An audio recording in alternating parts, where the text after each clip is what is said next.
এ নাও, এটা দিয়ে মেয়েকে কিছু খাই দিও। ধন্যবাদ স্যার।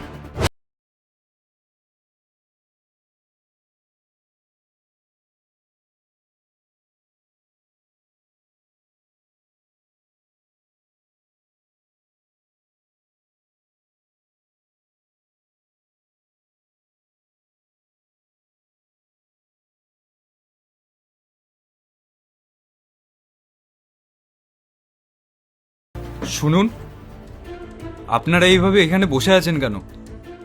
স্যার, এটা আমাদের কপাল। আমাদের যদি বাড়ি ঘর থাকতো তাহলে কি আমরা এভাবে পথে বসে থাকতাম? দেখুন, আপনাকে তো দেখে মনে হচ্ছে যে আপনি একটা ভালো ফ্যামিলির মেয়ে, আর এই বাচ্চাটা নিশ্চয়ই আপনারই। তাহলে কি এমন বাধ্যকতা এলো যে আপনারা এরম রাস্তায় বসে আছেন? স্যার, আমার একটা সুখের সংসার আর একটা ভালো স্বামী সবই ছিল, কিন্তু এক নিমিষে সব শেষ হয়ে গেছে। মানে? মানে আমাকে আর আমার মেয়েকে ওই বাড়ি থেকে বার করে দেওয়া হয়েছে। তারপর থেকে আমরা রাস্তায় ঘুরে বেড়াই, আর কেউ কিছু খেতে দিলে ওটাই টুকটাক খাই, আর এভাবেই আমাদের দিন চলছে। আচ্ছা, তো কে আপনাকে বাড়ি থেকে বের করে দিয়েছে? আমার ননদ ওই বাড়ি থেকে বার করে দিয়েছে, কারণ ও চাইতো না আমি আর আমার মেয়ে ওই বাড়িতে থাকি।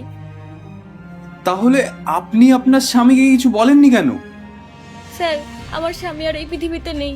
ও 2 বছর আগেই আমাদেরকে ছেড়ে চলে গেছে। আসলে উনি কাজের জন্য বাইরে গেছিলেন, আর সেখানে একটা দুর্ঘটনায় উনি পৃথিবী ছেড়ে চলে যান। সেই কারণে শ্বশুর বাড়ির সবাই আমাকেই দোষী মনে করত। আমার ননদ আমাকে সব সময় কথা শোনাতো, বলতো এর জন্য নাকি আমিই দায়ী। আমাদেরকে ঠিক মতো খেতেও দিত না, সব সময় কথা শোনাতো, এমনকি আমার মেয়ের গায়ে হাত পর্যন্ত তুলেছে। তারপরে একদিন ওই বাড়ি থেকে আমাদেরকে বার করে দিল। এই পরিস্থিতিতে আমরা কোথায় যেতাম বলুন? একদিকে আমার স্বামী ছেড়ে চলে গেছে, অন্যদিকে শ্বশুরবাড়ির লোকরা আমাকে বাড়ি থেকে